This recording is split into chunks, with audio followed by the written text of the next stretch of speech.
Okay, so have you ever been just walking around, maybe in your neighborhood, and thought to yourself, man, what secrets is this place hiding? Yeah, like a little bit of mystery just around the corner. Totally. Well, for over 5 million people all over the world, that thought, it's not just some passing fancy, it's like their way of life. And get this, there are over 3 million actual hidden treasures out there right now. Wow, 3 million. I know, right? It's crazy.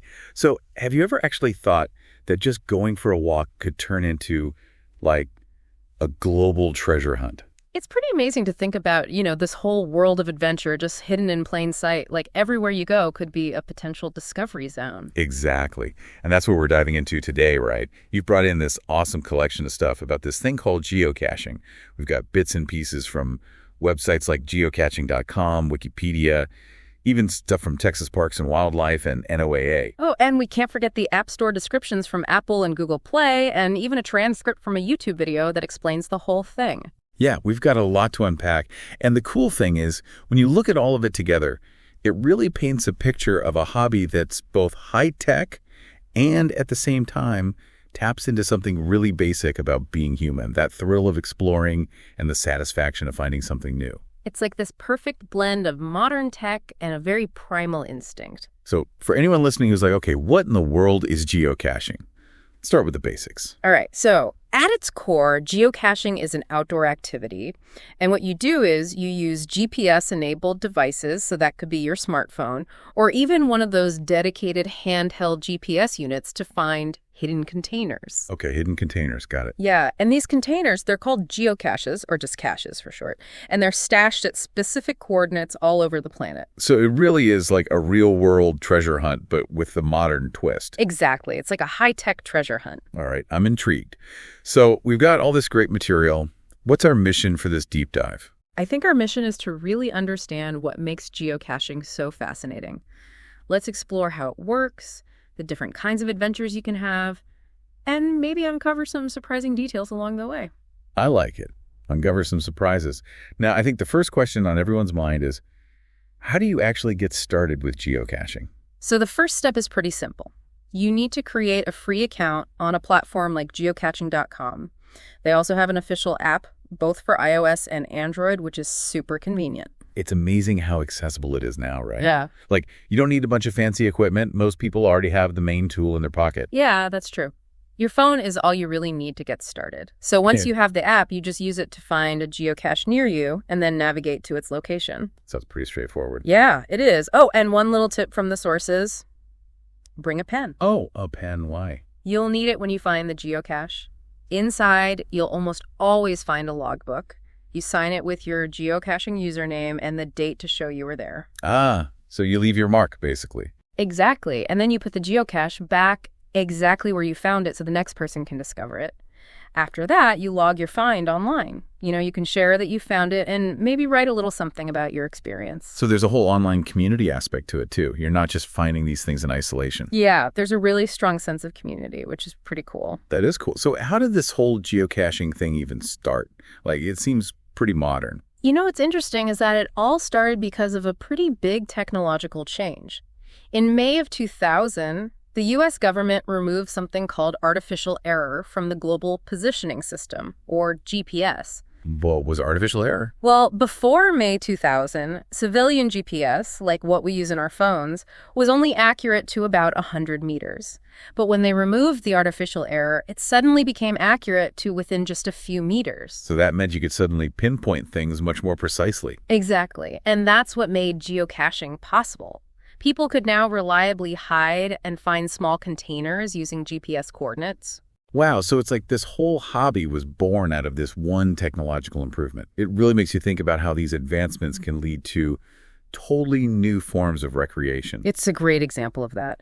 And the very first geocache, it was placed on May 3, 2000, by a guy named Dave Ulmer in Beavercreek, Oregon.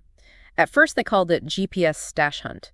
GPS Stash Hunt. Yeah, but by the end of May that same year, they changed the name to geocaching. Stash sounded a little, maybe a little shady. Yeah, stash does sound a bit more like you're hiding something illegal. Right. So geocaching just fit better with the whole idea of using GPS for exploration and discovery. Geocaching definitely sounds more wholesome. Yeah. Okay, so let's say you find one of these geocaches. What's actually inside? So usually a geocache is a waterproof container. The most important thing inside is the logbook, of course, but larger caches often have what are called trade items. Trade items. Yeah, they're little things, like small toys or trading cards or just little trinkets. The idea is if you take something, you leave something else of equal or greater value in its place. So it's like a little mini trading post out in the wild. I like that. That's a great way to put it. Then there are also trackable items. These are special items like travel bugs or geocoins, and each one has a unique tracking number that's logged online. So how do those work? Well, people move these trackable items from cache to cache, often with a specific goal in mind, like maybe the owner wants it to travel to a certain country or visit a particular type of location. So it's like these little objects have their own adventures, separate from the people who find them. It's really cool. It adds a whole other layer to the game. So how do you know where to find these geocaches in the first place? Is there some kind of map? The people who hide the caches, we call them cache owners, they publish the coordinates of their caches on websites like geocaching.com. Along with the coordinates, they'll usually give a difficulty rating, how hard it is to find, and a terrain rating, so you know what kind of environment you're getting into. So you can choose a cache that's appropriate for your skill level and fitness. Exactly. They also list the size of the container. And it's interesting, a lot of times these listings go through a review process before they go public, just to make sure they're following the community guidelines. That makes sense. You wouldn't want people hiding things in dangerous places or on private property. So besides the thrill of the hunt, why do people get so into geocaching? What's the appeal? Well, one of the biggest reasons is that it takes you to interesting places you might never have found otherwise. Cache owners often choose spots that have some unique historical or scenic value, or maybe just some quirky little detail that makes them interesting. So it's like having a local guide pointing you to hidden gems in your own city, or even when you're traveling somewhere new. Exactly. And it's a great activity for everyone. You can do it solo, or with your family, or with a group of friends. I bet it's great for kids. Oh, yeah. Kids love it. It's like a real-life treasure hunt for them. And it combines technology with outdoor adventure, which is a great way to get people moving and exploring. It definitely sounds more exciting than just going for a regular walk. So if someone's listening and thinking, okay, I want to try this, what do they need to get started? Well, the most important thing these days is probably your smartphone. You'll need a geocaching app.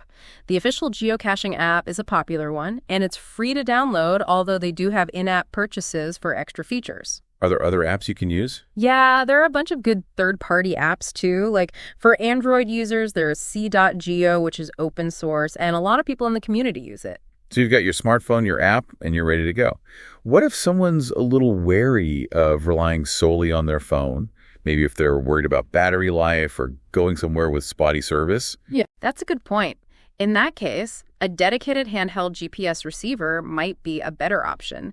Those were what people used in the early days of geocaching, and some people still prefer them because they're more durable and the batteries last longer. So those are still a valid option. Yeah, absolutely. And regardless of whether you're using a phone app or a dedicated GPS, you'll need internet access at some point to find the cache listings in the first place. So you'll need to do a little bit of prep work online. Yeah. You'll want to check out websites like geocaching.com, which is probably the most popular one, and also the Open Caching Network and TerraCaching. Oh, and one crucial thing, don't forget a pen or pencil to sign the logbook. Right. The pen. You got to leave your mark.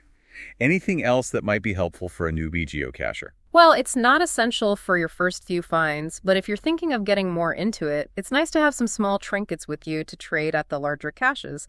And comfortable shoes, of course, are always a good idea. Good advice for any outdoor activity, really. Now, the info you shared mentions all these different types of geocaches. It sounds like it's a lot more creative than just finding a basic hidden container. Oh, it definitely is. That's part of what makes it so fun. The geocaching community is incredibly inventive. So the simplest type is the traditional cache. That's just a container hidden at the exact coordinates listed online. No tricks, just a straightforward find. Okay, so that's the basic one. What else is there? Well, then you have multi-caches. Those involve multiple locations. So the first set of coordinates takes you to a place where you have to find some information, maybe a number on a sign or a word on a plaque, and then you use that information to calculate the coordinates for the next stage. It's like a mini scavenger hunt. So it's like solving clues to get to the final treasure. Exactly. It adds a fun layer of complexity. Then there are mystery caches, or sometimes they're called puzzle caches. With these, the coordinates you get don't take you directly to the cache. Instead, you have to solve a puzzle to figure out the real coordinates. Oh, that sounds like a good challenge. Yeah, some of them can be quite tricky. The puzzles could be logic problems, ciphers, or even elaborate riddles. Then there's another type called a letterbox hybrid. A letterbox hybrid. What's that? It's a combination of geocaching and another outdoor hobby called letterboxing. These caches usually have a rubber stamp inside, along with the logbook. So you use your own personal stamp to mark the logbook in the cache, and then you use the stamp from the letterbox to mark your own personal letterboxing logbook. So you're basically collecting stamps as you go. That's kind of cool. Yeah, and a lot of times they'll have trade items too, just like regular geocaches. It's a fun way to experience two hobbies at once. Nice. So what other kinds of geocaches are there? Well, there used to be webcam caches and virtual caches. Used to be. What happened to them? Yeah, Groundspeak, the organization behind geocaching.com, they don't allow people to create new ones anymore. They're kind of considered legacy caches now. Wow, so they're like relics from the early days of geocaching. Right. But the idea was really cool. With a webcam cache, the challenge was to get to the coordinates, which would be the location of a public webcam, and then take a picture of yourself through the webcam. I bet that involves some creative maneuvering to get in front of the camera at the right time. It definitely did. And with virtual caches, there wasn't a physical container to find at all. Instead, you had to go to the coordinates and find something specific, like a landmark or a plaque, and then you usually had to answer a question about it and submit the answer to the cache owner to prove you were there. So they were more about exploring a specific location and learning something about it. Exactly. Now, Groundspeak did introduce something called virtual rewards that lets some people place new virtual caches, but only under certain conditions. So even though the original virtual caches are mostly a thing of the past, people can still enjoy that kind of experience in a new way. It sounds like they're always adapting and trying new things. Yeah, definitely. And then there are earth caches, which are all about geology. They're super educational. So when you find the location, instead of looking for a container, you're looking at the geological formations in the area. That's a really cool way to learn about the natural world around you. Yeah, it is. And usually you have to answer some questions about what you're observing, like describing the different rock layers or taking measurements. And then there are event caches. Those are basically gatherings organized by geocachers. So it's like a meetup for geocachers. Yeah, exactly. They can be casual get-togethers where people share stories and tips, or they can be bigger organized events like CITO events. CITO events. Yeah, CITO stands for Cache In, Trash Out. Those are events where geocachers get together to clean up litter in natural areas. Oh, that's awesome. So they're giving back to the environment while they're geocaching. Exactly. It's a great way to make a positive impact. And the events can be huge. Like if over 500 people attend, it's called a mega event. And if it's over 5,000, it's a giga event. 5,000 people. That's incredible. I know, right? It just shows you how big the geocaching community really is. And there are even traveling exhibits like the GPS Adventures Maze exhibits that go to different places and teach people about GPS technology and geocaching in a fun, interactive way. There are also a couple of other types of caches worth mentioning. There are adventure labs. Those are a series of virtual waypoints, usually 5 or more, that are all connected by a theme, like a historical walking tour or something like that. So it's like a guided tour, but you're using GPS to follow the road. Right. You use a separate app to navigate between the waypoints, and you usually have to answer questions at each one. And then there are Where-A-Go caches, which use special software to create these interactive adventures in the real world. It's like a mix of geocaching and a choose-your-own-adventure story. Oh, wow. So it's like you're playing a game within a game. Yeah, exactly. And usually the Where-A-Go cartridge will guide you to a physical cache at the end. It sounds like there's a type of geocache for just about everyone, no matter what your interests are. Absolutely. There's something for everyone. You've mentioned the community a few times. How important is the social aspect of geocaching? It's huge. It's really at the heart of the whole experience. There are over 5 million geocachers all around the world, and it's an incredibly supportive and welcoming community.